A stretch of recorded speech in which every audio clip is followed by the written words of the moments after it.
Bonjour. Lors de la dernière vidéo, le fantasme musulman sur les miracles, la lune fondue, je vous avais demandé de me soumettre vos propositions concernant des thèmes que vous souhaiteriez qu'on aborde dans une vidéo. Et j'ai reçu pas mal de réponses à ce sujet. Bon, si je parcours, donc, vous avez été sympa de me répondre à ce sujet. Je commence par mon ami Sampati qui me dit actuellement chez les musulmans, comme preuve de la véracité de l'islam, j'observe premièrement le soi-disant miracle de la prophétie comme quoi les Byzantins ont été vaincus dans l'endroit le plus bas de la terre. Ça va faire déjà l'objet d'une vidéo, même d'un débat. Le second point, le miracle comme quoi le Coran n'a jamais été changé. Bien sûr que le Coran, avec les recherches et tout ça, on a bien prouvé qu'il n'y a pas qu'un seul Coran d'ailleurs, pour ne pas dire qu'il a été changé seulement. Il y a plusieurs Corans. Troisième point, le miracle comme quoi il est impossible d'imiter le Coran. Serait-il possible de faire une vidéo dans ce sens? Donc ça c'est les propositions de Sampati. Je passe aux propositions de Pratavo. Le mur de fer de Dol-Qarnayn et le peuple à la langue inconnue. Là il parle de Gog et Magog. Voilà. De nos jours on connaît toute la terre sans trouver ce mur. De même, toutes les langues, à part quelques langues parlées par quelques locuteurs à Bornéo ou en Amazonie, sont connues et répertoriées. Où est ce peuple? Voilà Arizona, peut-être c'est un bon thème. Effectivement, c'est un bon thème. J'ai tout noté, mais je vais prendre par ordre chronologique. Et je passe donc à mon ami Barouk Pal. Donc il dit bonjour Arizona Culte et Vérité, j'aimerais que vous traitiez de ce thème Mohammed et l'esclavage. A-t-il possédé des esclaves? Oui. Comment? Les dons, les captifs de guerre, l'héritage, l'origine des esclaves noirs, arabes, captifs, juifs, persans. Durant quelle période de sa vie? Est-il mort possédant toujours des esclaves? Comment traitait-il ces esclaves? Mariage, concubinage, esclaves sexuels livrés à la prostitution, travaux ménagers, tâches spécifiques, exemple de Bilal. Objet de commerce, revente ou échange. A-t-il aboli l'esclavage, etc. Oui, c'est un thème aussi à traiter. C'est un thème qui a plusieurs ramifications, mais on va essayer de le compresser, de faire un résumé dans une vidéo. Voilà, merci Barouk Pal. Milka JP. Donc bonsoir à tous, j'aimerais en savoir plus sur plusieurs thèmes, s'ils n'ont pas encore été traités. Je suis nouvelle et je n'ai pas pu tout regarder. Le voile de Sauda qui va faire ses besoins la nuit dehors, elle a été vue par Omar.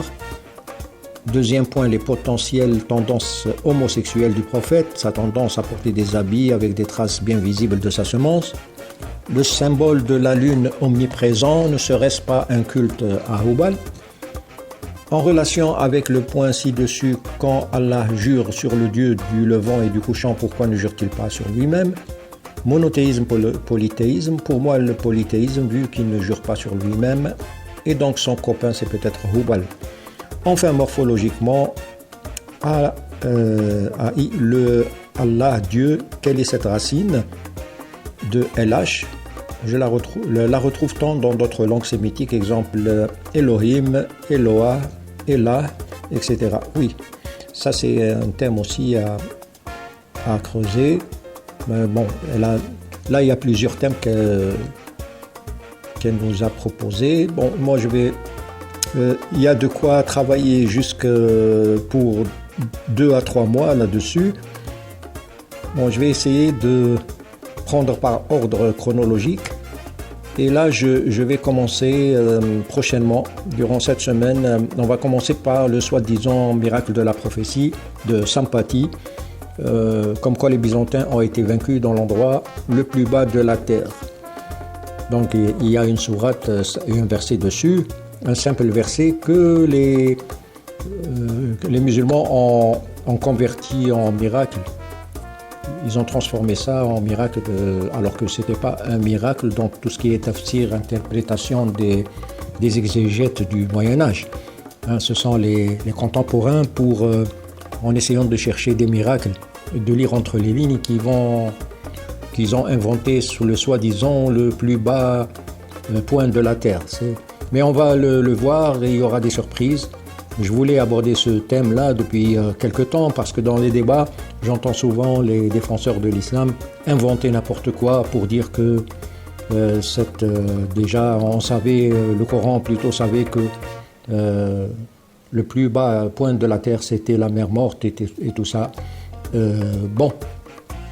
Donc n'hésitez pas à m'envoyer toujours vos thèmes, vos sujets dont vous voulez écouter l'analyse et plus d'éclaircissements, que ce soit les hadiths, la charia ou dans le Coran.